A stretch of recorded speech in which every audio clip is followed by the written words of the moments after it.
Y con esto, amigo oyente, llegamos ahora al capítulo 5 de esta epístola a los Efesios. Y aquí el tema es el de la iglesia será la esposa. Admitimos que esto es en realidad mezclar metáforas. En el capítulo 4, la iglesia era el nuevo hombre y ahora la iglesia será una esposa. Pero el énfasis aquí es dado al futuro, es decir, será. La iglesia no es una esposa en el día de hoy. La iglesia es un hombre nuevo que anda en este mundo en la actualidad. La iglesia ha sido desposada con Cristo, pero aún no ha tenido lugar el casamiento. Vamos a ver aquí que la mezcla de las metáforas tiene un propósito muy definido. La iglesia será una esposa. Allá en Apocalipsis capítulo 21, versículo 2 leemos: Yo, Juan, vi la santa ciudad, la nueva Jerusalén, descender del cielo, de Dios, dispuesta como una esposa ataviada para su marido. Luego en el versículo 9 de este mismo capítulo de Apocalipsis 21 leemos: Vino entonces a mí uno de los 7 ángeles que tenían las 7 copas llenas de las 7 plagas postreras, y habló conmigo diciendo: Ven acá, yo te mostraré la desposada, la esposa del Cordero. En este mundo debemos andar como una futura esposa. Estamos comprometidos. Eso es lo que Pablo dijo cuando hizo referencia allá en su segunda epístola a los Corintios, capítulo 11, versículo 2, y dijo: Pues os he desposado con un solo esposo, para presentaros como una virgen pura a Cristo. Cuando una jovencita se ha comprometido y se está preparando para su casamiento, ella ya no tiene tiempo para aquellos amigos de antes. Ella no va a salir a pasear con Juan esta noche y con Pedro mañana y con este plan la noche siguiente. Ella ya está comprometida y ya no tiene ningún interés en los demás muchachos. ¿Y cómo podemos nosotros estar comprometidos con Cristo y vivir como vive el mundo? Nosotros vamos a ser presentados ante Él algún día. Vamos a vivir con Él a través de toda la eternidad, y Él será nuestro Señor y Maestro. Amigo oyente, usted no puede vivir por el mundo de esa manera. En el capítulo 5 tenemos las siguientes divisiones. El compromiso de la iglesia en los versículos 1 al 17.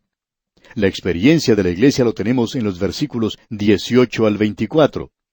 Y luego tenemos la expectación de la iglesia en los versículos 25 al 33. Leamos ahora los primeros 2 versículos de este capítulo 5 de la epístola a los Efesios. Sed pues imitadores de Dios como hijos amados, y andad en amor, como también Cristo nos amó y se entregó a sí mismo por nosotros, ofrenda y sacrificio a Dios en olor fragante. La iglesia, amigo oyente, no ha enfatizado eso como debería haberlo hecho.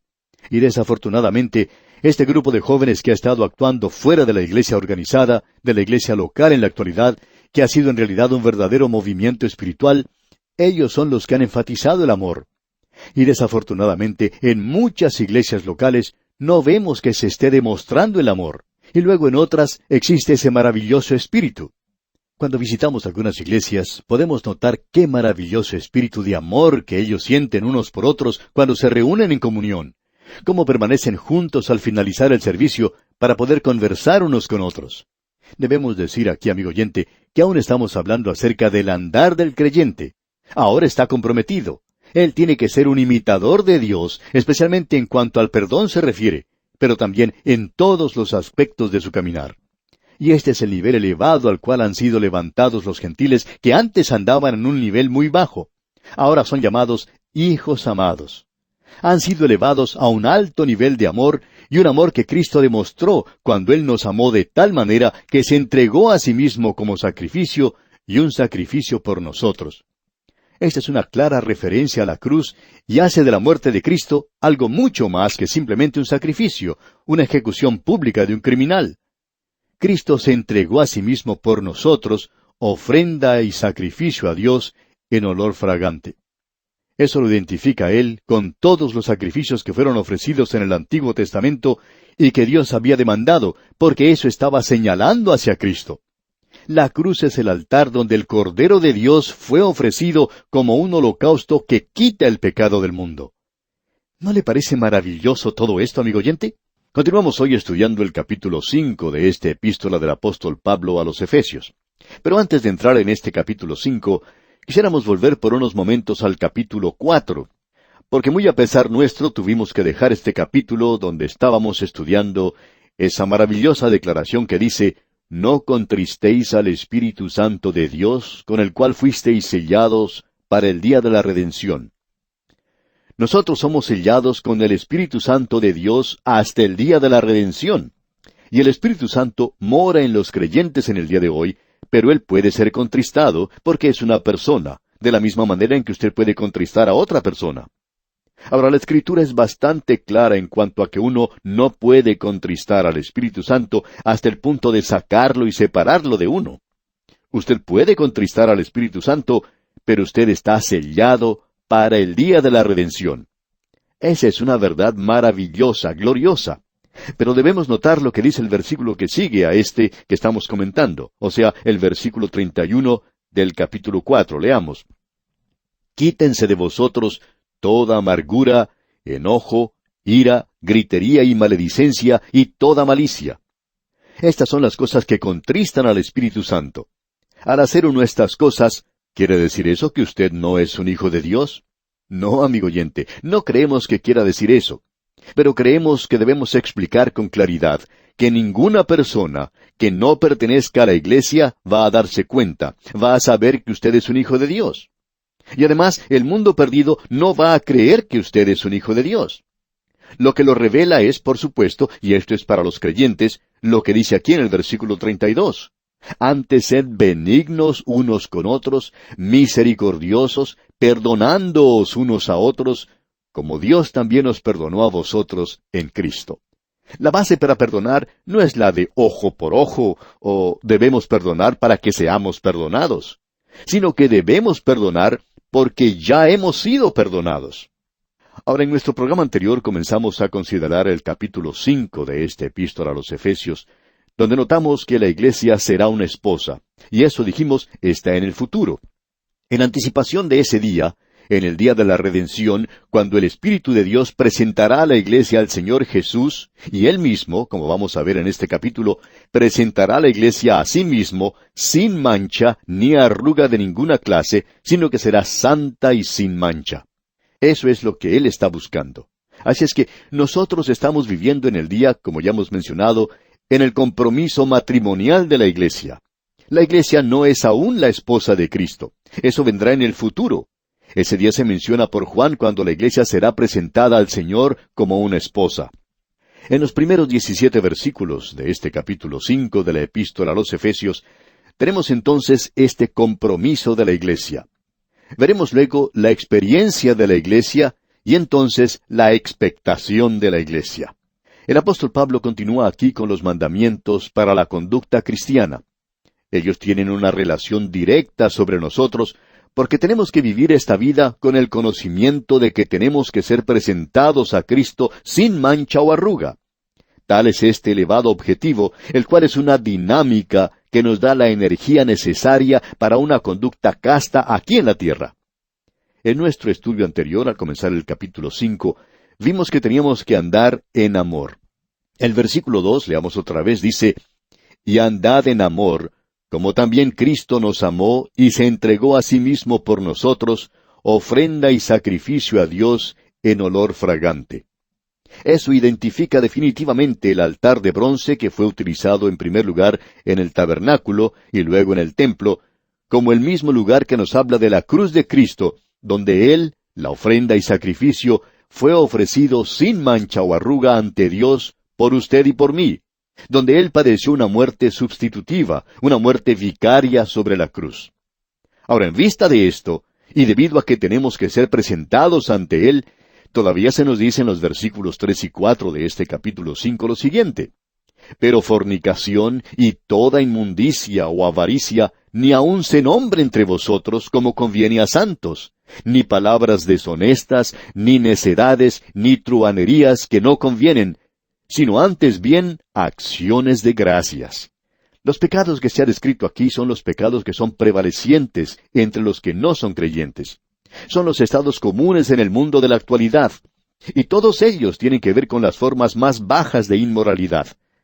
Lo que Pablo está diciendo aquí es que el Hijo de Dios no puede habitualmente tomar parte de estas cosas. Aún la indulgencia más ligera en estos pecados provocará una repulsión y agonía del alma. De vez en cuando nosotros hacemos la siguiente declaración: Si usted puede pecar, y ese pecado no le molesta de ninguna manera, entonces usted no es un hijo de Dios. No creemos que existe ninguna otra alternativa, pero debemos decir que si hay convicción en su corazón, y como el hijo pródigo usted quiere levantarse e ir a su padre, entonces usted es un hijo del Padre, porque solo los hijos quieren ir a la casa del Padre. Nunca hemos oído que un cerdo quisiera ir a la casa del Padre. Por lo tanto, estos son pecados muy bajos. Echemos una mirada a lo que aquí se dice por un momento, porque creemos que cuando uno va ante Dios a confesar sus pecados, uno no los envuelve todos en un paquete muy hermoso y se los entrega a Dios así al por mayor. Uno se los menciona uno por uno. Si usted tiene una lengua muy activa y anda en chismes todo el tiempo y está hiriendo a la gente de esta manera, entonces tiene que decirle a Cristo que eso es lo que es. Eso es lo que en realidad es de importancia en el presente, que el pueblo de Dios mencione cada uno de sus pecados ante Él. Nosotros creemos que es de suma importancia que cuando uno va a Dios a confesarle sus pecados, uno describa cada uno de ellos, porque eso le ayuda a uno a mantener la comunión con Él. Si confesamos nuestros pecados, dice la Escritura. Ahora estos son los pecados, creemos nosotros, que los creyentes cometen algunas veces, y si es así, entonces deben confesarlos.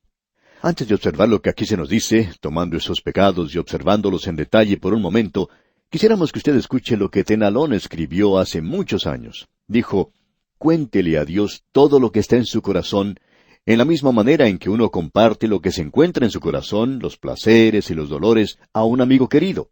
Cuéntale todos sus problemas a Él para que Él lo pueda consolar. Cuéntele todos los gozos que tiene para que Él los pueda serenar. Cuéntele sus anhelos para que Él los pueda purificar. Cuéntele las cosas que no le agradan para que Él le ayude a conquistarlas. Hable con Él acerca de las tentaciones para que Él le pueda proteger de ellas. Muéstrele las heridas de su corazón para que Él las pueda controlar. Descubra su indiferencia a hacer el bien, su gusto depravado por lo malo, su inestabilidad.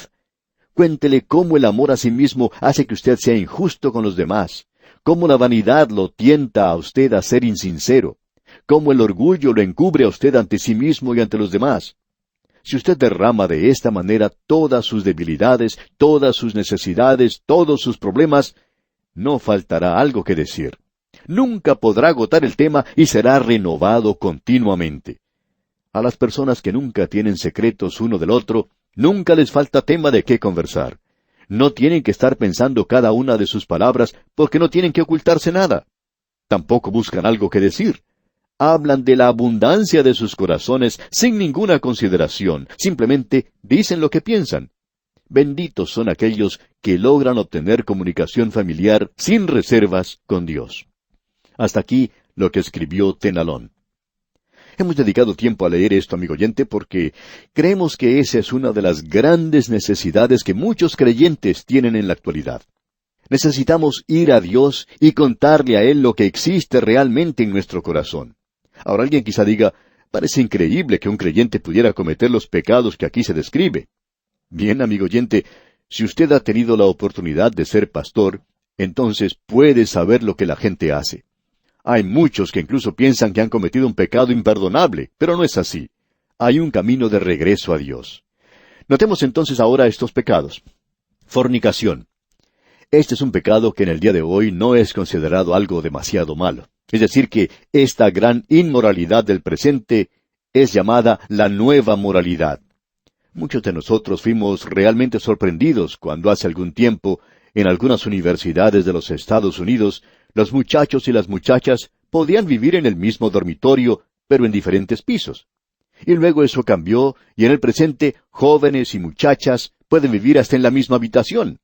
Ahora, algunos pueden decir que en esas ocasiones ellos no cometen ningún acto sexual. Bueno, hablando honradamente, amigo oyente, yo no puedo creer eso. Quizás sea cínico en este aspecto. Y alguien quizá me diga, usted tiene una mente muy sucia.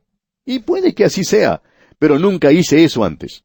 Si hubiera tratado en alguna ocasión de entrar al dormitorio de las muchachas, cuando no debía haberlo hecho, puede usted estar seguro que no hubiera avanzado muy lejos. Pero la gente en el día de hoy no piensa de la misma manera, y cualquiera que ocupa una posición como la nuestra, bueno, la gente dice que uno no está bien al día, que no está a tono. Pero permítame decirle, amigo oyente, que sí, yo me quedo con la Biblia en el día de hoy. Y que la fornicación, no importa quién sea usted o dónde esté usted, si usted está viviendo en la fornicación en el presente, amigo oyente, usted no es un hijo de Dios. Ahora quizá alguien diga, un momento, usted dijo que si nosotros confesamos nuestros pecados, podemos volver a tener comunión como hijos de Dios. Y eso es correcto, amigo oyente. Pero si usted está viviendo en el pecado, creemos que eso demuestra qué clase de persona es usted. La fornicación es el pecado sexual de la hora presente. También se menciona aquí toda inmundicia, y eso incluye toda clase de inmoralidad y cosas que son anormales. También se menciona la avaricia, y eso es capaz de desear más allá de lo que simplemente es dinero o riqueza material.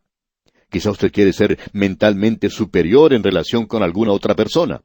O puede ser que usted quiera tener un hogar mejor o una posición superior. Aún hay personas que están en la obra cristiana y quieren tener una posición como ser presidentes de algo. Pero eso incluye, por supuesto, las cosas materiales. Alguien ha dicho, el avaro piensa que el dinero es plano para poder apilarlo, mientras que el pródigo piensa que es redondo para poder hacerlo andar.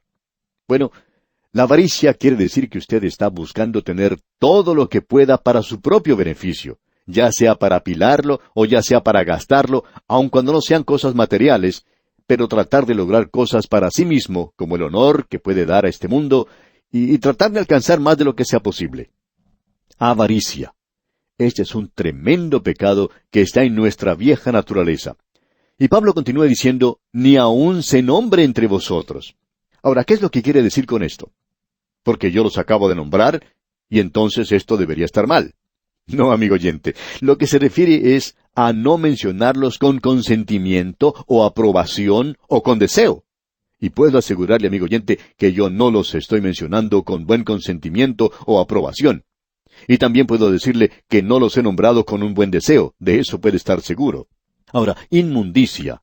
Eso nos habla de la depravación en su más alto grado. Eso nos habla de las cosas bajas, sucias, de las cuales uno escucha hablar en el día de hoy. Luego Pablo dice, ni palabras deshonestas. Y eso nos habla del deleitarse o el de jactarse acerca del pecado.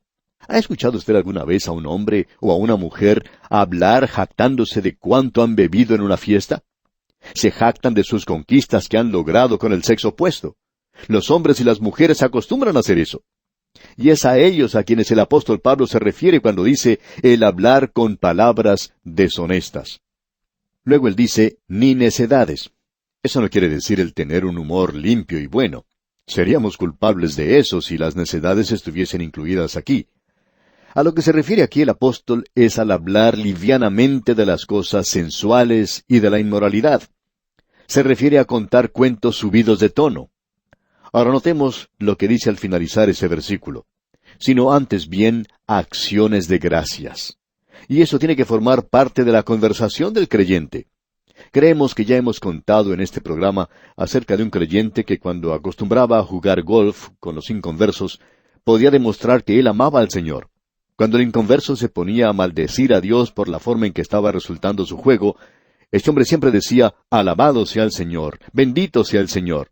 Entonces, este otro inconverso lo miraba sorprendido y finalmente le decía, bueno, ¿y por qué dice eso? Y este hombre respondía, ¿por qué toma usted el nombre de Dios en vano? Bien, le contestaba el otro, es un hábito en mí. Bueno, el creyente contestaba, esto es también un hábito que yo tengo. Cada vez que escucho a alguien pidiendo a Dios que condene algo, yo le voy a alabar y le voy a dar gracias por alguna cosa. Y le siguió diciendo, me gusta balancear un poco las cosas. Bueno, amigo oyente, eso muchas veces evitaba que la otra persona siguiera maldiciendo.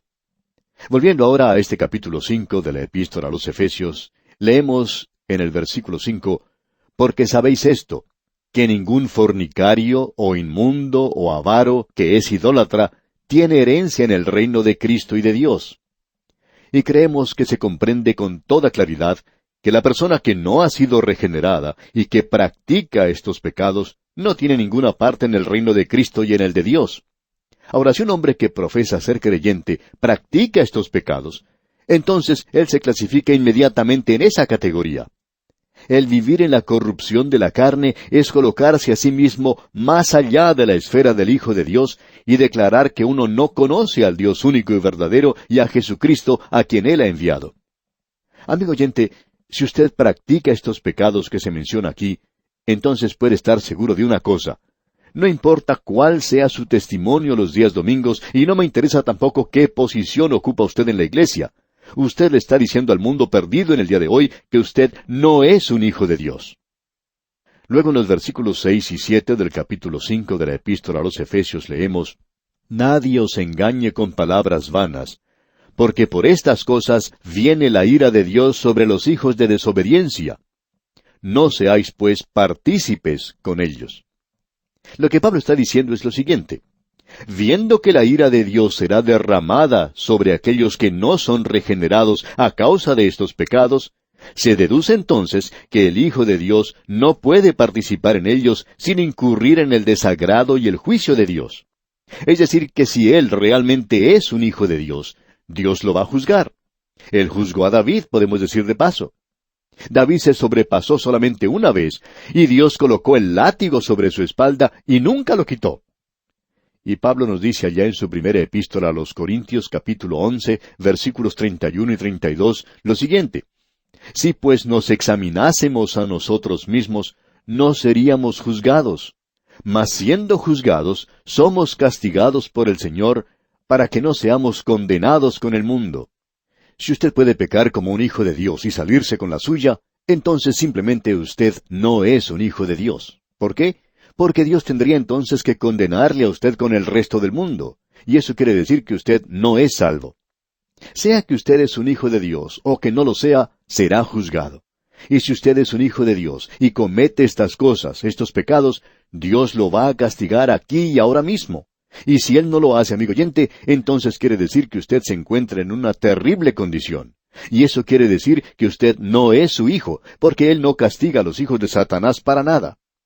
Veamos ahora los versículos 8 al 10 de este capítulo 5. Porque en otro tiempo erais tinieblas, mas ahora sois luz en el Señor.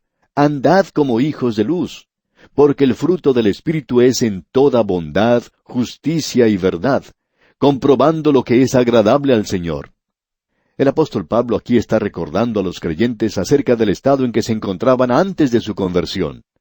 Ellos no simplemente estaban en las tinieblas, ellos eran tinieblas. Decimos en la actualidad que el hombre que no ha sido salvo está en las tinieblas. Amigo oyente, él es tinieblas. ¿Ha hablado usted alguna vez con uno de ellos? Pablo está aquí identificando el fruto de la luz, es decir, él está destacando las características que siempre acompañan a la luz. Ahora, ¿cuáles son esas características? En toda bondad, quiere decir amabilidad. Justicia quiere decir rectitud moral. Y verdad se refiere principalmente a la sinceridad y la genuinidad.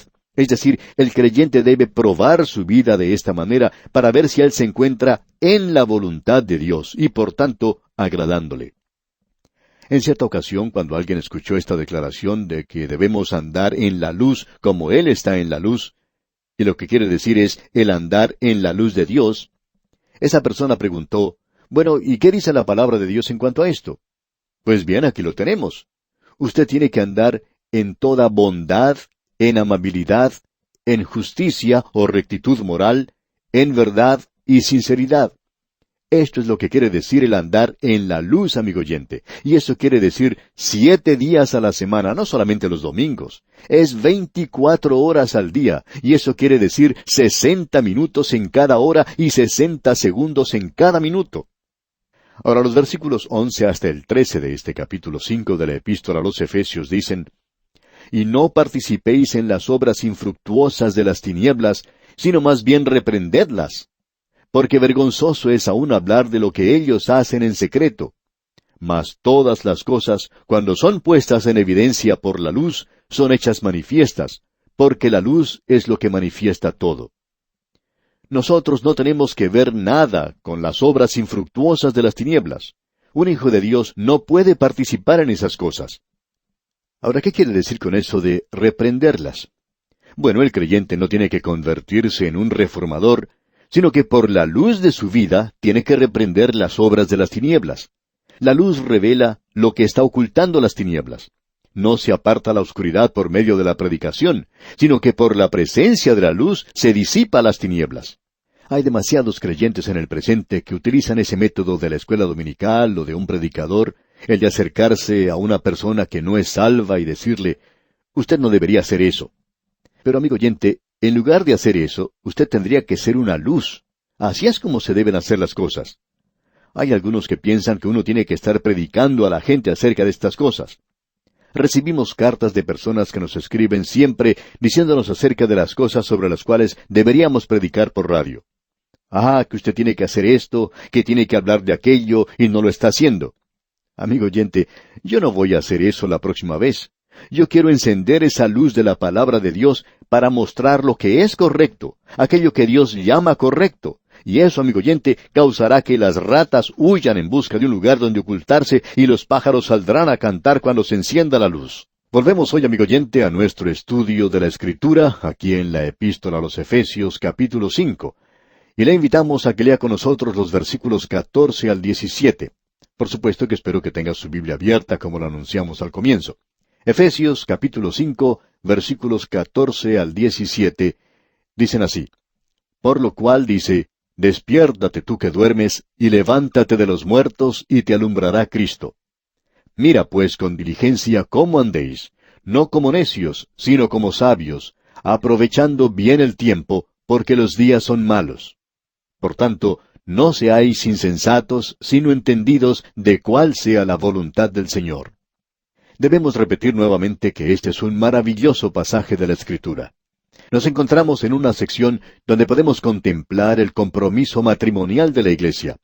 La Iglesia se está dirigiendo hacia el día cuando será presentada ante la presencia de Cristo, y la Iglesia será presentada como la esposa, como podremos ver dentro de unos pocos momentos. Pero eso es algo que debe condicionar nuestra forma de vivir aquí en la tierra. Y si no es así, entonces hay algo que está completamente mal en cuanto a nuestra relación con Cristo. Porque una joven que se ha comprometido es capaz de prestar mucha atención al hombre con el cual se ha comprometido. Y el Hijo de Dios que está esperando el día cuando estará con Cristo, tiene que ser influenciado en su conducta aquí en la tierra. Pudimos ver en nuestro estudio anterior que no tenemos que tener ninguna participación con las obras infructuosas de las tinieblas, sino que debemos reprenderlas. Lo que nosotros deberíamos hacer es reprobarlas. Tenemos que reprenderlas porque se han hecho manifiestas por la luz, porque la luz es lo que manifiesta todo. Y no creemos que usted sea capaz de ganar a una persona por medio de discursos o diciéndole que está equivocada. Hay algunos que piensan hoy en día que debemos tratar de arreglar las cosas del hombre que no es salvo y de lograr entonces que esto cambie su conducta. Esa persona no puede cambiar esa conducta y a usted no se le pide que haga eso. Eso no es lo que el apóstol Pablo está tratando de decir aquí. Usted no tiene que ir ante esa persona y señalarle y decirle, oiga, no haga eso, no sea un mal muchacho. Usted debe permitir que él siga hacia adelante porque usted tiene que ser una luz, y la luz siempre tendrá su efecto sobre la oscuridad, y por tanto, usted por su testimonio y por su luz, puede tener una influencia magnífica sobre esa persona. En una iglesia grande, en cierta ocasión, una señora se acercó a su pastor para hablarle en cuanto a su esposo. Esta era una de esas señoras que tienen un carácter muy dominante. Y ella se le acercó y le dijo que su esposo no era salvo y le pedía que lo recordara en oración. El pastor dice que él tomó el asunto muy en serio y recordaba a este hombre en oración. Un día la señora volvió al pastor y le dijo, bueno, él viene conmigo a la iglesia, pero nunca ha pasado adelante cuando se da la invitación. Cuando otros pasan hacia adelante, él no lo quiere hacer. Todas las mañanas durante el desayuno yo me siento a conversar con él y oro ante él, y luego durante la comida, durante la cena, también le hablo y lloro. El pastor entonces se puso a pensar en cuanto a esto y ¿cómo sería el tener que ver a una mujer llorando cada vez que uno se sienta a la mesa? Es casi seguro que al esposo de esa señora no le gustaba mucho eso. En fin, con eso en mente, el pastor en cierta ocasión llamó a esta señora y le dijo, ¿por qué en lugar de tratar de hablar con él como lo está haciendo hasta ahora, no trata usted de cambiar eso un poco? No trate de seguir siendo el predicador y no llore en su presencia. Mejor, prepárele el mejor desayuno que pueda prepararle y la mejor cena que usted pueda hacer y trate de ser una persona muy dulce y veremos qué resultado nos da eso. Bien, pensaba ella, eso no va a dar resultado porque ella decía que nosotros tenemos que ser testigos. Pero parecía que ella no sabía lo que ser testigo realmente quiere decir. De todos modos, ella trató de seguir el consejo del pastor. No sabemos si ella en realidad llegó a ser muy dulce con su esposo, pero por lo menos sabemos que dejó de llorar en su presencia y no le presentaba más discursos. Pues bien, en menos de 6 meses, ese hombre llegó a hacer una decisión por Cristo. Y creemos que allí estaba el problema. Él estaba escuchando en realidad a un predicador que no era el pastor. Ella no debería haberle estado predicando a él. Ella tenía que ser una luz. La forma en que la luz afecta a la oscuridad es que la disipa. Y eso no es por medio de discursos, ni tampoco por medio de prédicas. Uno nunca puede lograr el propósito siguiendo ese sistema. Bueno, eso es lo que Pablo está diciendo aquí. No participéis en las obras infructuosas de las tinieblas, sino más bien reprendedlas. ¿Cómo? Pablo dice aquí que son reprendidas y manifestadas por medio de la luz. Su luz ante ellos es lo que importa, no lo que usted le está diciendo a ellos. Ahora el versículo 14 de este capítulo 5 de la Epístola a los Efesios dice, por lo cual dice, despiértate tú que duermes, y levántate de los muertos, y te alumbrará Cristo. Lo que Pablo está diciendo aquí es un mandamiento que es humanamente imposible de realizar. ¿Cómo puede usted despertar a un muerto? ¿Cómo puede usted despertar a aquellos que están muertos espiritualmente? Bien, creemos que este despertar aquí es para creyentes que han caído en un sopor espiritual. Y luego él dice en los versículos 15 al 17, mirad pues con diligencia cómo andéis, no como necios, sino como sabios, aprovechando bien el tiempo, porque los días son malos. Por tanto, no seáis insensatos, sino entendidos de cuál sea la voluntad del Señor. Lo que Pablo nos está diciendo aquí es que debemos tener cuidado en la forma de nuestro andar. Aquí nuevamente tenemos este mandamiento en cuanto al andar del creyente. Tiene que andar sabiamente. Su andar tiene que revelar la urgencia de la hora en que nos encontramos y la importancia del vivir para Dios. Y el objetivo principal de su andar es el de permanecer en la voluntad de Dios. Un ejemplo lo tomamos del mundo de los negocios. Cuando usted encuentra a un vendedor en un negocio y usted entra en ese lugar, usted se da cuenta que él está preparado para ayudarle. Es una persona dinámica. Ahora, si este es un hijo de Dios, ¿cómo se comporta en otras oportunidades cuando no está en sus negocios tratando de ganar dinero? ¿Está él viviendo para Dios? ¿Cómo se está portando los domingos por la mañana en la iglesia? El creyente tiene que andar en la voluntad de Dios de la misma manera en que anda el tren sobre los rieles, y el creyente tiene que andar en este mundo demostrando que pertenece a Cristo. Debe andar de tal manera que uno pueda saber que él es un hijo de Dios. Tenga mucho cuidado de cómo anda, amigo oyente. Eso es muy importante. Llegamos ahora a la experiencia de la iglesia aquí. Esto nuevamente es muy importante. La iglesia ahora debería tener una experiencia y creemos en una experiencia. Pero, ¿cuál es la experiencia? Bueno, se menciona aquí en los versículos 18 y 19 de este capítulo 5 de la Epístola a los Efesios. Leamos. No os embriaguéis con vino, en lo cual hay disolución. Antes bien, sed llenos del Espíritu, hablando entre vosotros con salmos, con himnos y cánticos espirituales, cantando y alabando al Señor en vuestros corazones. No tenemos que confundir esto con un discurso contra los males de las borracheras. Aunque el emborracharse era el vicio habitual del mundo antiguo, y es el vicio habitual de la hora presente, puede llegar a ser también un pecado que destruya nuestras naciones del presente. Pero aquí tenemos no un discurso en cuanto a esto. Lo que el apóstol Pablo está haciendo en realidad es una comparación. Él está diciendo, no os embriaguéis con vino. ¿Por qué? Porque eso lo puede estimular a usted por un momento. Puede darle energía a la carne.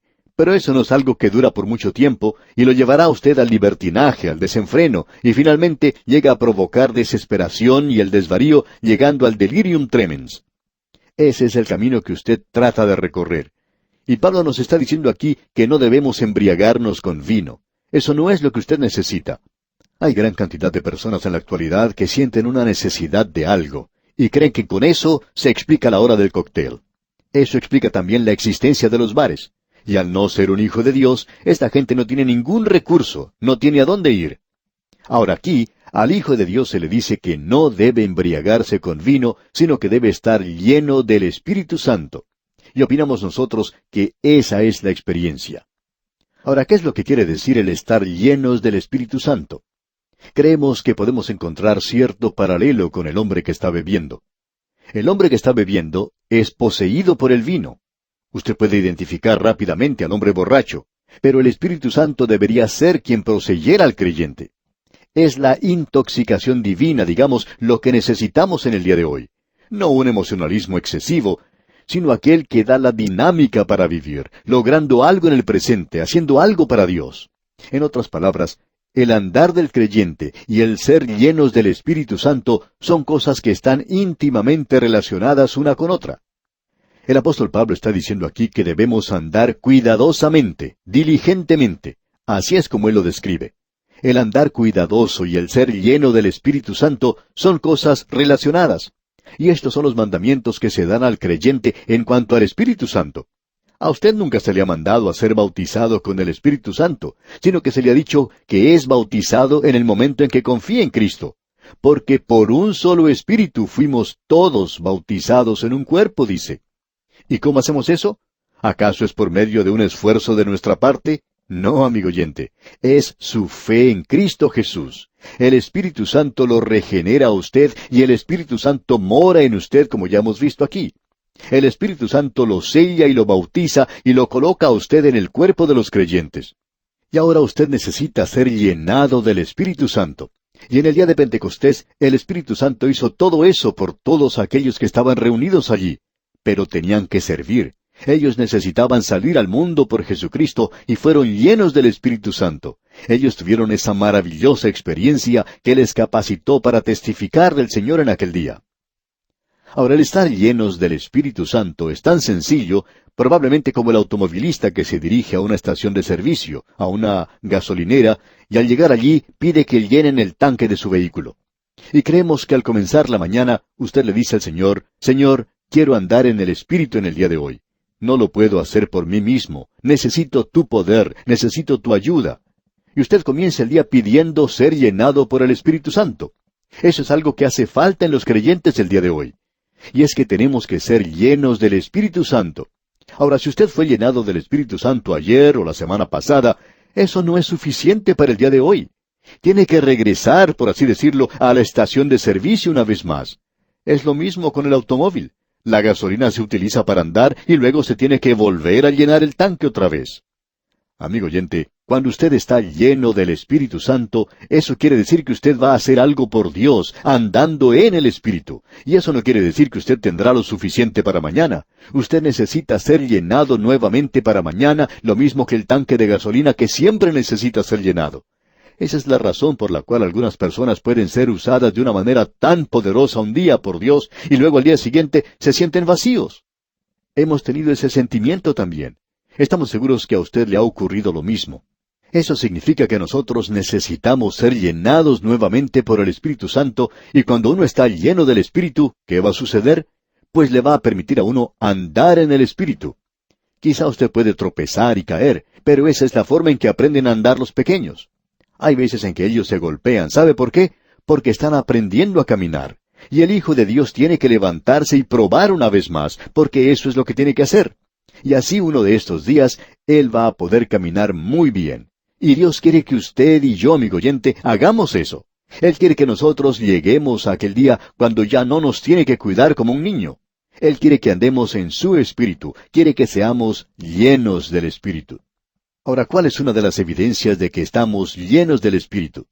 Dice aquí, hablando entre vosotros con salmos, con himnos y cánticos espirituales. Creemos que esa referencia a los salmos se refiere al libro mismo de los salmos. Creemos que todos ellos podrían ser interpretados musicalmente, como pudimos apreciar cuando estudiamos el libro de los salmos. Ahora, con himnos se refiere a las composiciones de los hombres en un nivel muy alto para la gloria de Dios. Luego dice, y cánticos espirituales. Y estos eran un poco menos formales que los salmos o los himnos. Estos eran composiciones que algunas personas hacían a medida que iban cantando. Ahora no estamos muy seguros de que esto haya sido así en aquel día, pero usted tiene aquí esta manifestación y esto le traerá a usted gozo a su vida. Podemos decir algo más sobre esta frase que notamos en el versículo 18. No os embriaguéis con vino.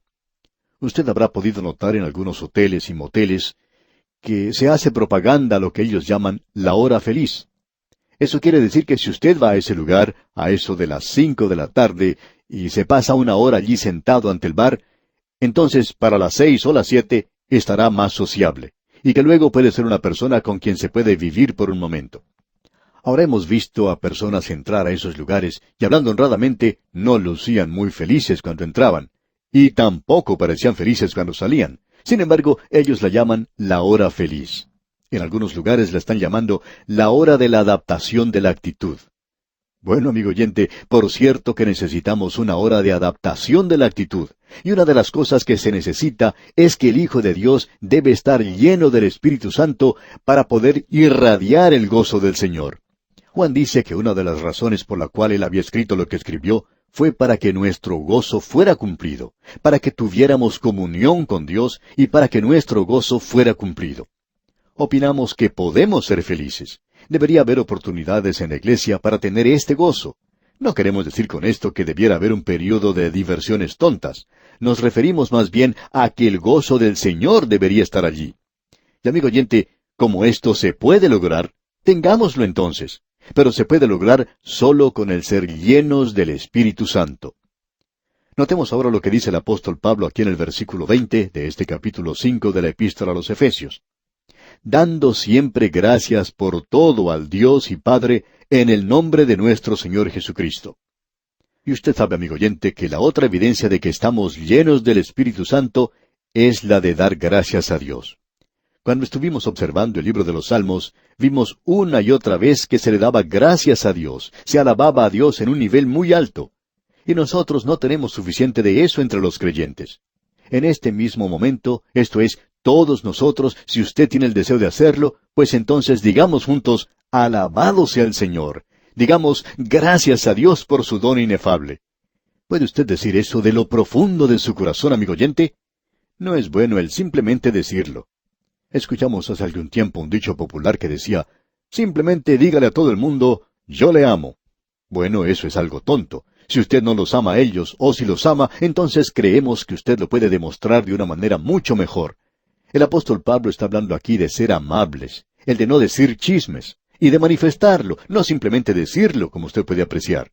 Permítanos relatar aquí una historia que es maravillosa y que creemos nos muestra algo. Se trata del extinto doctor Howard Kelly, un gran cirujano y quien fue también un gran especialista en obstetricia. Él escribió mucho acerca de lo relacionado en este campo de la medicina, y creemos que sus obras eran clásicas entre los médicos por mucho tiempo. Era un gran hombre, y un gran creyente, y un gran hombre de Dios también. En cierta ocasión él estaba caminando por una zona rural de la ciudad de Baltimore, en los Estados Unidos, y le dio sed. Se acercó a una granja, llamó a la puerta, y una jovencita le abrió. Él le dijo a ella, ¿me puede dar un vaso de agua? Ella lo miró un poco confundida por un momento y le dijo, bueno, mi mamá y mi papá han salido de la ciudad y no hay agua en la casa. Hay que ir a sacarla del pozo, pero tenemos leche fría. ¿Le gustaría un vaso de leche fría? Y este hombre le contestó, sí, cómo no. Así es que se sentó a la entrada de la casa y la niña le consiguió el vaso de leche y se lo trajo. Él lo bebió y era simplemente delicioso. La niña le dijo, ¿le gustaría beber otro vaso más? Y él contestó, por cierto que sí. Y ella fue y le trajo otro vaso. Él le agradeció mucho a ella y siguió andando por el camino. Él estaba pensando que esta niña había sido muy buena con él. No mucho tiempo después, esta pequeña enfermó. Tenía un dolor en el costado y fue llevada al hospital de la ciudad. ¿Y sabe usted quién fue el médico que la atendió? Pues sí, señor, era el doctor Kelly. Él vino a observar a la pequeña y se dio cuenta que era la niña que le había dado esos 2 vasos de leche. Así es que él tomó especial cuidado de ella cuando tuvo que ser operada por apendicitis. Hasta el momento de llevarla de regreso a casa, el doctor Kelly no había dicho ni una sola palabra a los padres de la niña, quienes esperaban en la habitación porque era hora de llevarla. Estaban muy preocupados porque no tenían el dinero necesario para pagar la operación y para pagar el hospital. Cuando ellos recibieron la cuenta, abrieron el sobre con mucho temor, y allí estaba el detalle de todos los gastos causados por la niña. Pero en la parte de abajo de la cuenta leyeron, pagado con 2 vasos de leche, y la firma del doctor Kelly. Amigo oyente, esto fue algo muy hermoso, y este hombre fue un maravilloso creyente, digamos de paso. Y así es como se debe hacer. Uno no tiene que ir de un lado a otro diciéndole a la gente que usted los ama. Demuéstreles que los ama, y verán el gozo en su vida. Lo importante de notar es que debemos estar llenos del Espíritu Santo. Y luego habrá acciones de gracias en su vida, y entonces, amigo oyente, usted podrá darle las gracias a Dios, puede elevar un salmo de alabanza a Él, y usted puede manifestar el gozo del Señor. Usted puede revelar el amor hoy en su vida, tan pronto haya sido lleno del Espíritu Santo. Podemos decir que esto es bastante práctico. Quizá usted tendría que hacer lo del automovilista que llega a la estación de servicio a llenar su tanque. Quizá usted está vacío. Usted y yo, amigo oyente, no tenemos nada aparte de estar vacíos. Cuando usted está vacío es cuando necesita ir a Dios y decirle que está vacío y que necesita ser lleno del Espíritu Santo. De esta manera va a querer vivir para Él. La última vez que nos encontramos aquí, amigo oyente, vimos el mandamiento que se había dado a los creyentes en cuanto al Espíritu Santo. Aquí en este capítulo 5 de la Epístola a los Efesios, se nos dice que tenemos que estar llenos del Espíritu Santo. Este es el mandamiento que se nos da. En ningún otro lado se nos dice que debemos ser regenerados. Se nos dice que si confiamos en Cristo, a todos los que le han recibido se les ha dado el derecho, el privilegio de llegar a ser hijos de Dios. Aun aquellos que no hacen nada más que confiar en su nombre. En nosotros mora el Espíritu de Dios. Y Pablo nos dice que si no tenemos al Espíritu, entonces Cristo no nos pertenece. También somos sellados por el Espíritu. Esto es lo que Pablo nos dice en esta epístola, como ya hemos visto. El Espíritu de Dios, con el cual fuisteis sellados para el día de la redención. Luego somos bautizados con el Espíritu Santo. Pablo les dijo a los creyentes de Corinto, por un solo Espíritu somos bautizados en un solo cuerpo. Así es que esos son 4 ministerios del Espíritu Santo que tienen lugar en el momento en que usted llega a confiar en Cristo. Ahora se nos da un mandamiento aquí de que debemos ser llenos del Espíritu Santo. Se nos da el mandamiento que debemos andar en el Espíritu. Un automóvil puede estar en muy buenas condiciones, pero debe tener gasolina en el tanque si quiere ir a algún lugar. Y nosotros necesitamos estar llenos del Espíritu Santo. Vimos en nuestro estudio anterior que el creyente lleno del Espíritu debe tener ciertas cosas que se manifiestan en su vida. En primer lugar, vimos que habría gozo en su vida. Leamos ahora el versículo 19 de este capítulo 5 de la Epístola a los Efesios. Hablando entre vosotros con salmos, con himnos y cánticos espirituales, cantando y alabando al Señor en vuestros corazones. Y luego de que habría acción de gracias en su vida, y eso es algo maravilloso. El versículo 20 de este capítulo 5 dice, dando siempre gracias por todo al Dios y Padre, en el nombre de nuestro Señor Jesucristo. El Hijo de Dios no le pide a Dios que maldiga o condene alguna cosa. Él no puede hacer eso. Nosotros simplemente le agradecemos, le damos gracias por todo. Eso es algo que destaca al creyente lleno del Espíritu. Y llegamos ahora al tercer punto que se menciona aquí en el versículo 21 de este capítulo 5 de la Epístola a los Efesios. Leamos. Someteos unos a otros en el temor de Dios. Esta palabra someteos es una palabra interesante. No indica en realidad que debemos obedecer. El Hijo de Dios no es un soldado raso en la retaguardia que recibe órdenes de alguna persona en la iglesia que piensa que es un sargento o que es un capitán. Nosotros recibimos órdenes, pero las recibimos del capitán de nuestra salvación, de la misma manera en que las recibía Josué en la antigüedad. Él pensaba, usted recuerda, que era un general de los hijos de Israel. En cierta ocasión él vio a un hombre, un varón que estaba delante de él, que tenía una espada desenvainada en la mano, y al verlo, él fue a decirle unas palabras. Él le dijo, ¿eres de los nuestros o de nuestros enemigos? Lo que él en realidad quiso decirle fue, bueno, ¿y quién le dijo a usted que desenvainara su espada? Aquí yo soy el general. Y entonces ese varón se volvió hacia él y le dijo, porque él era el Cristo antes de su encarnación. Le dijo, no, mas como príncipe del ejército de Jehová he venido ahora. Y Josué tuvo que postrarse ante él y quitarse sus zapatos. Él se encontraba en un lugar santo y él se dio cuenta en ese momento que él tenía un capitán. Y usted y yo, amigo oyente, en la actualidad, estamos bajo un capitán, y la relación con él no es una relación militar, sino que es en base del amor. Si me amas, dijo él, guarda mis mandamientos. Y creemos que allí tenemos la alternativa. Y por otra parte, si no me amas, pues olvídate de mis mandamientos. Vemos aquí una de las cosas que Él quiere que nosotros hagamos. No es que saludemos y nos pongamos en posición de firmes y nos inclinemos ante algún ser humano y que esta persona es nuestro sargento o que es nuestro cabo, sino que usted y yo, amigo oyente, debemos someternos el uno al otro y que esto lo tenemos que hacer en el temor de Dios. Creemos que hubiera sido mejor traducir esto como el temor de Cristo, y después de todo, Cristo es Dios. Así es que no vamos a ser muy particulares o exigentes en este asunto. Lo que en realidad esto quiere decir es que nosotros debemos andar en humildad de corazón. Así es como él comenzó en esa sección práctica. Usted recuerda que él dijo que deberíamos andar, y Pablo nos decía que nos rogaba eso. No era un mandamiento, dijo, os ruego. Ese es un lenguaje de amor. El fuego del Sinaí ya se ha apagado y ahora la base es sobre aquello que tuvo lugar en el Calvario, la gracia de Dios. Yo, pues, preso en el Señor, dice Pablo, os ruego que andéis como es digno de la vocación con que fuisteis llamados. Ahora, ¿cómo debemos andar? Con toda humildad y mansedumbre. Con toda mansedumbre y humildad quiere decir que usted no está tratando de dirigir la iglesia. Nos cansa un poco en realidad escuchar a algunos oficiales de la iglesia que dicen, bueno, yo soy un oficial de esta iglesia y por tanto tengo el derecho de decir esto. Pero, ¿tiene usted el derecho de decir eso, amigo oyente? ¿Quién le dio a usted ese derecho de decir esto o de decir aquello? Amigo oyente, nosotros debemos, todos nosotros, no importa quién sea, todos nosotros debemos someternos unos a otros en el temor de Cristo. Eso es lo que debemos hacer.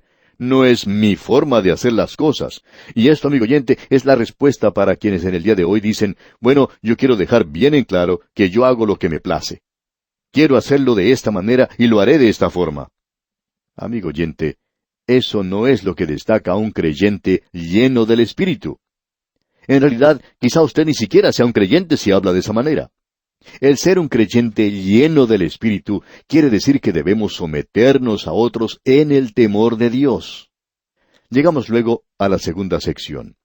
Aquí en el versículo 22 de este capítulo 5 de la Epístola a los Efesios leemos, «Las casadas estén sujetas a sus propios maridos como al Señor».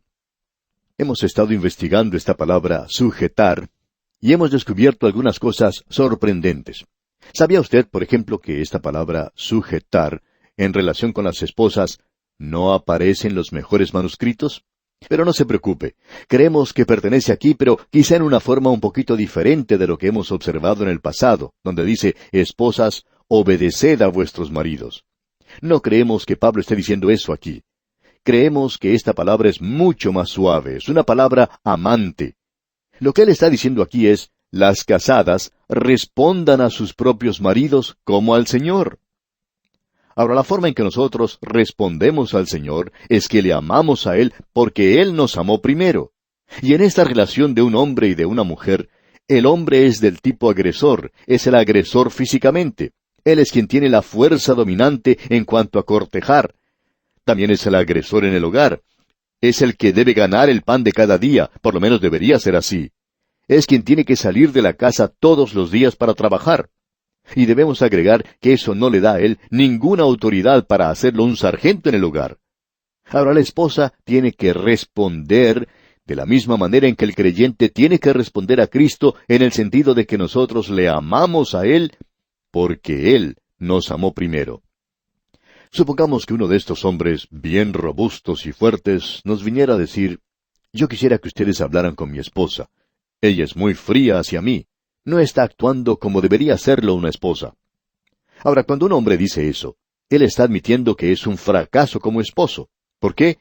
Bueno, por la sencilla razón de que Dios nunca dijo que ella tenía que responder de esa manera hacia el esposo. Y si le preguntamos a este hombre, ¿le ha dicho usted a ella que la ama? ¿Se lo ha dicho recientemente? Sin duda que nos contesta, bueno, no, ella ya sabe eso, no necesito decirle eso. Pero, amigo oyente, nosotros creemos que es necesario hacerlo. No creemos que ella necesite decirle a usted que le ama hasta cuando usted se lo diga a ella primero. Debemos decir aquí que es la mujer quien tiene que responder y el hombre es el agresor. El hombre es quien tiene que decir, yo te amo. Y Él es quien propone matrimonio a la mujer. Él es quien tiene que presentar la proposición ante ella, y ella es quien tiene que responder. Ella es la que dice sí o no. Y cuando ella está diciendo sí, ella está diciendo yo te amo. Y no se le pida a ninguna mujer que diga yo te amo al hombre hasta cuando él se lo haya dicho a ella. Cuando un hombre dice que tiene una esposa fría, ella en realidad es la que tiene un esposo frío. Él no está haciendo en realidad lo que un esposo debería hacer, aunque aparezca como un hombre muy robusto y fuerte. Hay algunos hombres como estos que esperan que la mujer llegue a ser el agresor. Aquí estamos hablando de sumisión y también de la sumisión dulce y de amor. Porque el marido es cabeza de la mujer, así como Cristo es cabeza de la iglesia. ¿En qué forma? Bueno, por la sencilla razón de que esta es una relación de amor y el esposo tiene que ser la cabeza debido a cierto orden establecido, y uno puede encontrar en esta sección que tenemos 4 áreas diferentes. Las esposas tienen que estar sujetas a sus esposos, los esposos deben estar sujetos a Cristo, los hijos tienen que estar sujetos a sus padres, y los siervos tienen que estar sujetos a sus amos terrenales. Y es una clase de sujeción que es dulce. Es una sujeción voluntaria, y es una sujeción a alguien que le ama a usted. Todo esto aquí es esa clase de relación. Y amigo oyente, si usted no tiene amor en esto, esta idea de sumisión pues no tiene ningún valor. Permítanos desarrollar esto como dijimos que lo haríamos. En un matrimonio, y hemos visto que esto es la realidad, diríamos que el 75% de la falta está del lado del hombre. Es el hombre quien tiene que mantener ese fuego del amor ardiendo, digamos de paso. Usted recuerda que en el Cantar de los Cantares de Salomón, y esto es algo hermoso, él dice que el esposo le dice a la esposa, «Toda tú eres hermosa, amiga mía, y en ti no hay mancha». Y luego ella le responde y dice, «Mi amado es mío y yo suya». Pero él lo dice primero, como podemos apreciar, y qué hermosa es esta relación. Ahora sabemos que alguien quizá diga que somos demasiado idealistas y románticos en cuanto a esto. Bueno, allá en el jardín de Edén, Dios los hizo así. Dios comenzó todo esto con un par de personas románticas, Adán y Eva. Y Él no le dio a esa mujer a Adán hasta que éste había estado en ese jardín por bastante tiempo y vio que necesitaba a alguien más. Y ella le fue dada a él como una ayuda idónea. Ahora, ¿qué es una ayuda idónea? Bueno, ella es la otra mitad del hombre, eso es todo. Y cuando Dios los unió, ¿qué fue lo que los llamó? Adán, hombre. Es que el hombre es la mitad de un hombre sin la esposa. Sabemos que en esta audiencia puede haber un joven que puede estar diciendo, yo no soy esa clase de persona, yo no soy ningún héroe. Bueno, permítanos decirle, amigo oyente, que Dios nunca dijo que cada muchacha que usted viera se iba a enamorar de usted. Pueden pasar 99 mujeres a su lado, y lo único que ellas pueden ver en usted es el joven vecino. Pero permítanos decirle seriamente que uno de estos días llegará una mujer que verá en usted a ese príncipe azul que ella está esperando. Y es Dios quien provee esa química tan especial que puede existir entre cierto hombre y cierta mujer. También quisiéramos decir algo a las jóvenes que nos están escuchando hoy. Ya podemos escuchar a una jovencita decir, bueno, yo no soy hermosa y tampoco tengo una buena figura. Bueno, permítame decirle que Dios nunca dijo que usted iba a atraer a cada hombre que existe. Eso solo ocurre entre la especie animal. Pueden pasar a su lado 99 hombres y ni siquiera mirarla. Pero uno de estos días llegará un joven que la podrá amar si usted es la persona justa para él. Y usted llegará a ser su inspiración. Usted puede inspirarlo a él al realizar muchas y grandes cosas, a escribir un libro, a componer una gran obra. Si usted es su inspiración, no lo ignore. No huya de él. Dios los puede haber llegado a unir a ustedes para un propósito muy definido de que ustedes lleguen a ser uno. Ahora alguien quizá nos diga, ustedes están hablando demasiado teóricamente. ¿De qué están hablando? Eso es demasiado idealista, parecería producto de un libro de cuentos. Eso no ocurre en la vida diaria. Amigo oyente, usted está equivocado porque eso sí ocurre. Por ejemplo, tenemos a Matthew Henry, que escribió uno de los comentarios más secos que exista, pero él tuvo una vida muy romántica, hermosa. Esto fue cuando él era un joven predicador. Quizá usted no opina lo mismo al leer sus comentarios, pero él era una persona muy romántica. En la ciudad de Londres llegó a conocer a una joven que pertenecía a la nobleza y que era muy rica. Él por su parte era un joven muy pobre, pero él se enamoró de ella, y ella de él. Finalmente, ella se fue a conversar con su papá para decirle acerca de este joven, y su padre trató de quitarle esas nociones de su cabeza y le dijo, ese muchacho no tiene ninguna ascendencia, ni siquiera sabes de dónde viene. Ella le contestó, tienes razón, yo no sé de dónde viene él, pero sí sé a dónde va, y quiero ir junto con él. Y así fue como sucedió. Otro ejemplo es el de Nathanael Hawthorne. Él era un simple empleado de gobierno. Trabajaba en una oficina de la aduana en la ciudad de Nueva York y perdió su empleo por ineficiencia. Empezó a sudar, se sentó en una silla sintiéndose derrotado, acabado, y su esposa se acercó a su lado y poniendo los brazos alrededor de él le dijo, Nathanael, ahora tú tienes la oportunidad de hacer lo que siempre has querido hacer. Puedes escribir. Y él escribió La casa de 7 tejados y La letra escarlata y muchas obras más. Así es que podemos decir, amigo oyente, que esto da resultado en la vida diaria. Ha obrado en las vidas de muchas personas, y lo que estamos tratando de decir es que Pablo ha tomado una ilustración de un hogar cristiano y quiere que cada hogar cristiano llegue a ser de una forma u otra un espejo de la relación que existe entre Cristo y la Iglesia. Llegamos ahora a la sección que trata de la gran esperanza de la Iglesia, y está comprendida en los versículos 25 al 33. Leamos pues el versículo 25 de este capítulo 5 de la Epístola a los Efesios. Maridos, amad a vuestras mujeres, así como Cristo amó a la Iglesia y se entregó a sí mismo por ella. Dios nunca le pidió a una mujer que se sujetara a un hombre que no la amara y que la amara de esta manera. Este, amigo oyente, es el amor cristiano en un alto nivel. Recordemos que aquí estamos hablando a los creyentes. Ahora alguien quizá diga, oiga, pero los jóvenes en el día de hoy están descubriendo todo lo que desean acerca del sexo, y hay muchos libros que tratan sobre el matrimonio en el presente y todo eso. Bueno, aunque parezcamos demasiado obtusos, permítanos decir lo siguiente. Todo esto no tiene ningún sentido. Solo el creyente puede llegar a conocer lo que es el verdadero amor en un matrimonio porque es llevado a un nivel muy elevado.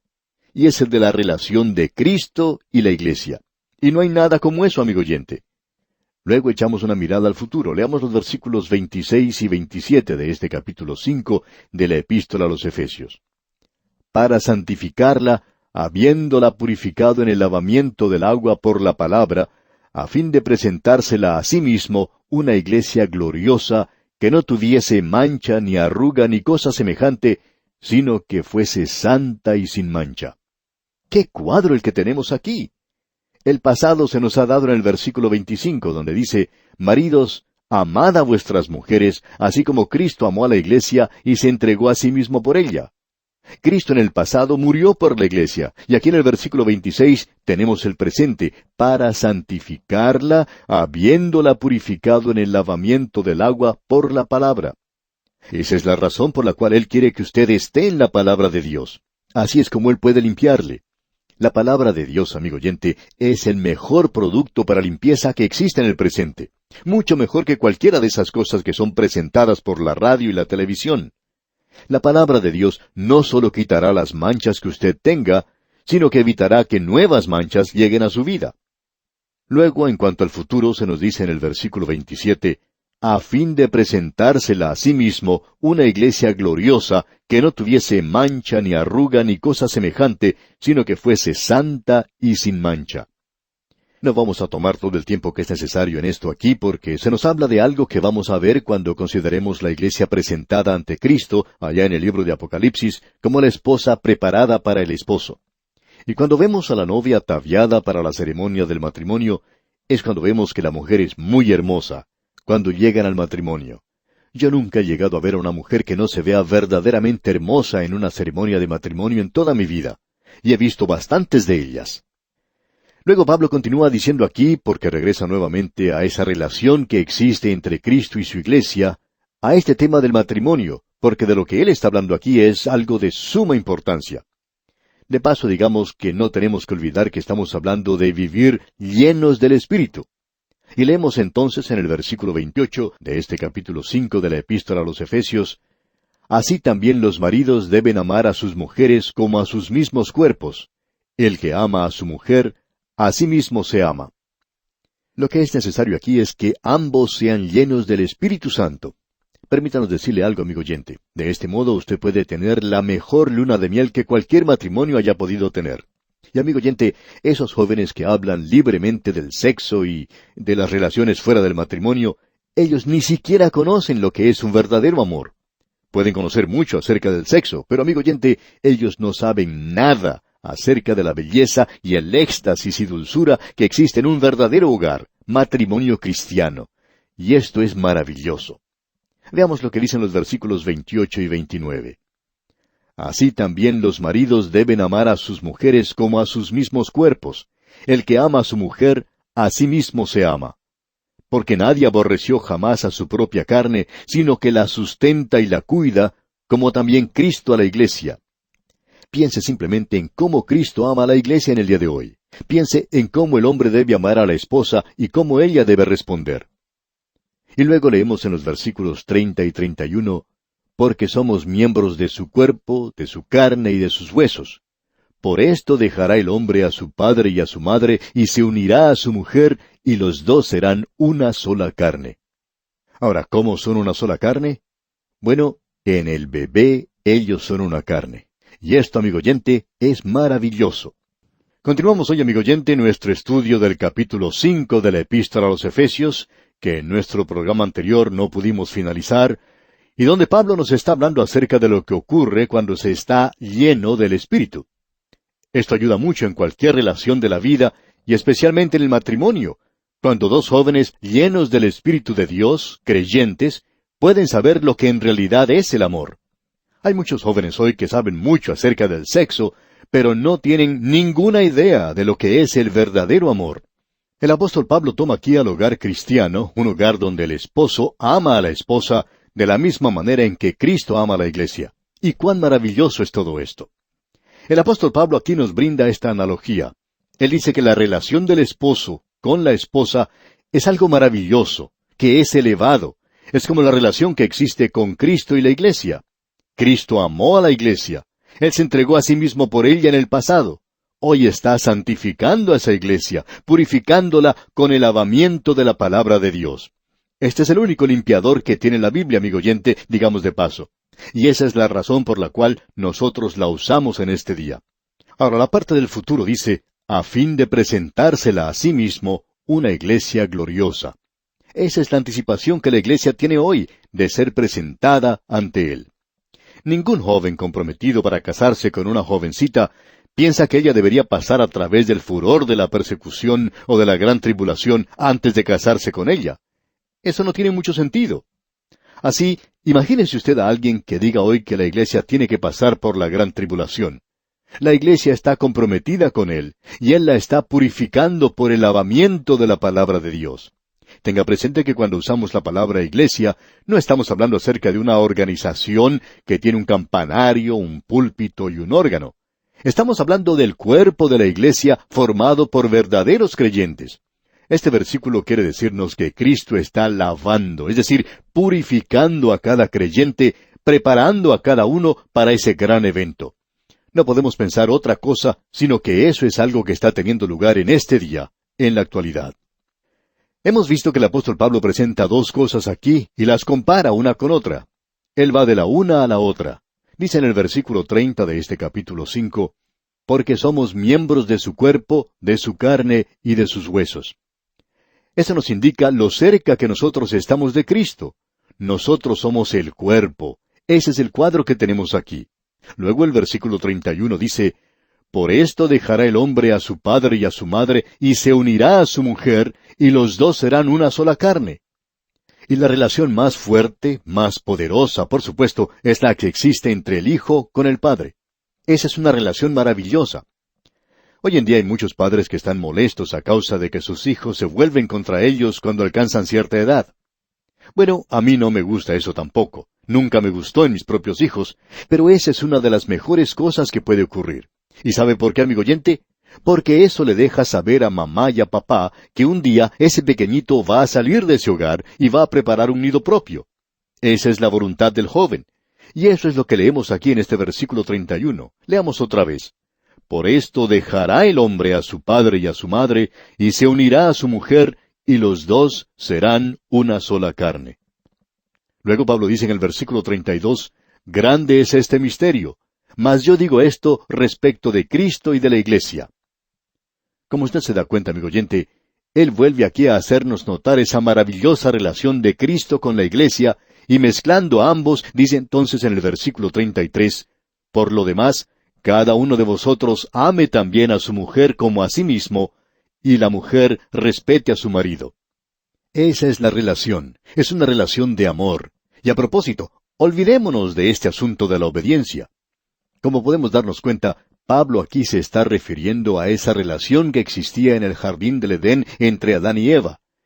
Cuando ellos tuvieron sus hijos, esos hijos iban a dejarlos algún día. Y llegó ese día cuando ellos salieron de su hogar y comenzaron el suyo propio. Eva fue creada para ser ayuda idónea para Adán. Creemos que este lenguaje utilizado aquí es algo tremendo. Ella fue tomada de su costado, no fue moldeada de la tierra como los animales, sino que fue tomada de una parte del hombre, de manera que él en realidad era incompleto hasta cuando estuvieran juntos. Fue Dios quien creó a la mujer, y creemos que ella era una de las cosas más hermosas de la creación, y Dios entonces se la presentó a Adán. Ella era su ayuda idónea, ella compensaba lo que a él le faltaba. Él no era completo en sí mismo, ella fue creada para él, y entonces llegaron a ser uno. Creemos que cuando dos jóvenes se encuentran en el día de hoy, entonces comienza esa reacción química, empieza a obrar, y entonces han sido creados el uno para el otro. Notemos lo que se nos dice allá en el capítulo 2 del libro de Génesis, versículo 23. Dijo entonces Adán, esto es ahora hueso de mis huesos y carne de mi carne. Esta será llamada varona, porque del varón fue tomada. La palabra hebrea para varón es ish, mientras que para la mujer es ishsha. Casi la misma cosa. Ella fue tomada del varón. Ahora el versículo 24 del mismo capítulo 2 de Génesis dice, por tanto, dejará el hombre a su padre y a su madre, y se unirá a su mujer, y serán una sola carne. Creemos que debemos presentar aquí dos ilustraciones que pueden revelarnos algo acerca de esta maravillosa relación que existe o puede existir entre el hombre y la mujer. Algo que se ha perdido en el día de hoy, con todo esto de la nueva moralidad, con todo esto que se habla acerca de la libertad sexual, lo que creemos está poniendo a muchos jóvenes en esclavitud. Cualquier mujer que se entregue a esta clase de cosas va a terminar siendo una prostituta tarde o temprano. De seguro que esto no puede dar resultado. Dios ha diseñado un plano donde dos creyentes pueden realmente elevarse a un nivel superior si ellos así lo quieren. Permítanos entonces mencionar estas dos ilustraciones. Ambas ilustraciones nos vienen de la historia. La primera de ellas es la historia de Abelardo y Eloísa. Cuando John Lord escribió su libro Grandes Mujeres, él utilizó a Eloísa como el ejemplo del amor, el amor en el matrimonio. La historia se refiere a un joven eclesiástico llamado Abelardo. Él era un maestro joven, brillante, y un predicador en lo que llegó a ser la Universidad de París. El canónigo tenía una sobrina llamada Eloísa, a quien él envió a recibir instrucción de Abelardo porque Abelardo era conocido en muchos lugares como un maestro muy destacado. Esta pequeña Eloísa era una persona muy destacada, y así era también este hombre. Y usted ya sabe esta historia. Se enamoraron locamente el uno del otro. Pero según las terribles prácticas de esos días, el casamiento de un sacerdote era visto como una desgracia duradera. Cuando John Lord escribió esta historia, él presentó una introducción a su libro que queremos compartir con usted. Vamos a leerla. Creemos que es algo de veras maravilloso para leer en este día. Es algo tan superior a la literatura contemporánea que tenemos que soportar en este día. Y esto es lo que dijo John Lord. Escuche usted. Cuando Adán y Eva fueron expulsados del paraíso, ellos pudieron encontrar una flor donde quiera que se dirigían, que florecía con una belleza perpetua. La flor representa una gran certidumbre, sin la cual muy pocos podrían ser felices. Sutil, misteriosa, inexplicable. Una gran dádiva reconocida como tal por poetas y moralistas, paganos y cristianos, siendo identificada no sólo con la felicidad, sino con la existencia humana, y perteneciente al alma en sus aspiraciones más elevadas, aliada con lo temporal, con lo mortal, aun con lo débil y corrupto. Sin embargo, es inmortal en su naturaleza y en sus objetivos elevados. A la vez una pasión, un sentimiento y una inspiración. El tratar de describir a la mujer sin este elemento de nuestra naturaleza compleja que constituye su fascinación peculiar es como tratar de actuar en la tragedia de Hamlet sin el mismo Hamlet. Es algo absurdo, un cuadro sin una figura central, una novela sin una heroína, una religión sin un sacrificio. A mi tema no le faltan dificultades. La pasión o el sentimiento es degradante cuando se pervierte y exalta cuando es puro. No es el vicio lo que quiere presentar, sino la virtud. No la debilidad, sino la fortaleza. No algo pasajero, sino lo permanente. No lo mortal, sino lo inmortal. Todo aquello que lleva a ennoblecer al alma que aspira. Allí finaliza esta cita. ¿No le parece que es hermoso, amigo oyente? Bueno, permítanos hacer ahora una aplicación tal como el escritor la hizo a esta historia maravillosa de amor. Abelardo y Eloísa, el maestro y la estudiante, habiéndose enamorado el uno del otro, no les era permitido casarse por la iglesia. Por tanto, ellos se casaron en forma secreta por un amigo de Abelardo. Él continuó enseñando, pero el secreto se hizo público cuando un sirviente los delató. Y ella fue forzada a ingresar a un convento de monjas.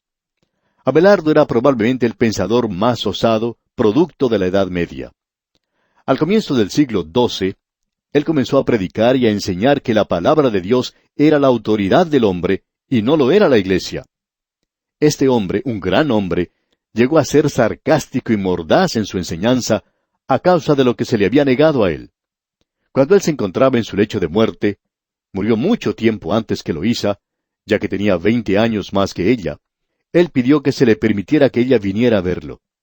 Pero la iglesia hizo una de las cosas más crueles que podía haber hecho. No permitió que ella fuera a verlo.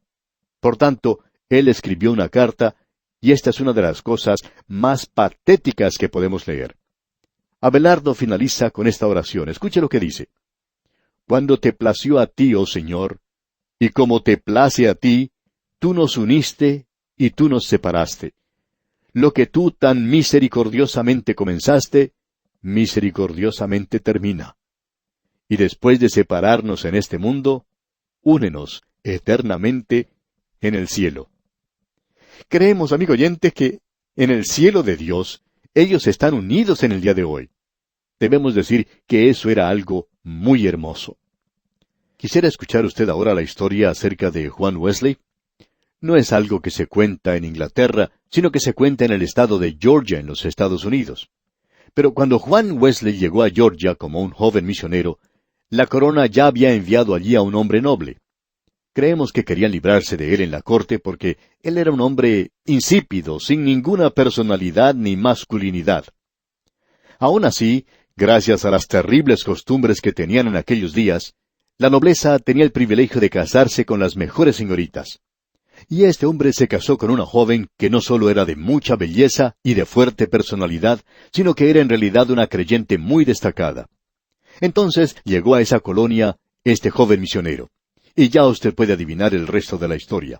Ellos se enamoraron el uno del otro, y esa es la historia de amor de Juan Wesley. Él le rogó a ella que escapara con él y que fueran a vivir entre los indios. Y ella dijo, «No, Juan, Dios te ha llamado para que regreses a Inglaterra. Y Él te ha llamado para que realices una gran obra para Él». Ella fue la que envió de regreso a Inglaterra a Juan Wesley. Llegó la noche cuando su barco debía partir. Debían esperar la marea y el viento. Ella se acercó a decirle adiós. Sí, ella se aferró a él y él se aferró a ella en esa noche. Pero aún los peores críticos de Wesley dicen que no ocurrió nada que haya sido incorrecto.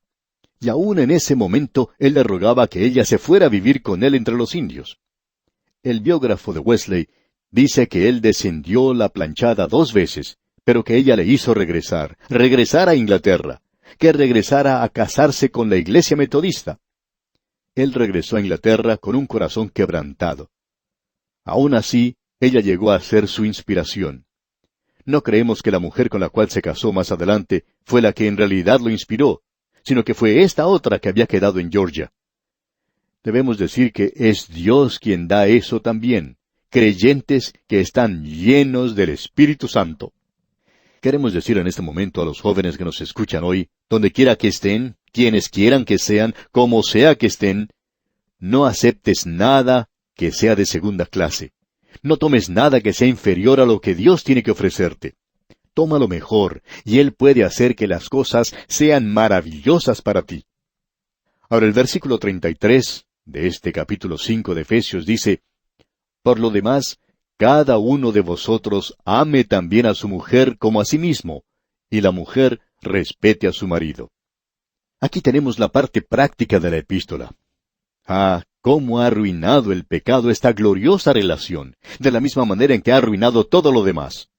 Pero esa hermosa relación puede ser suya, amigo oyente, si usted quiere obtener lo mejor.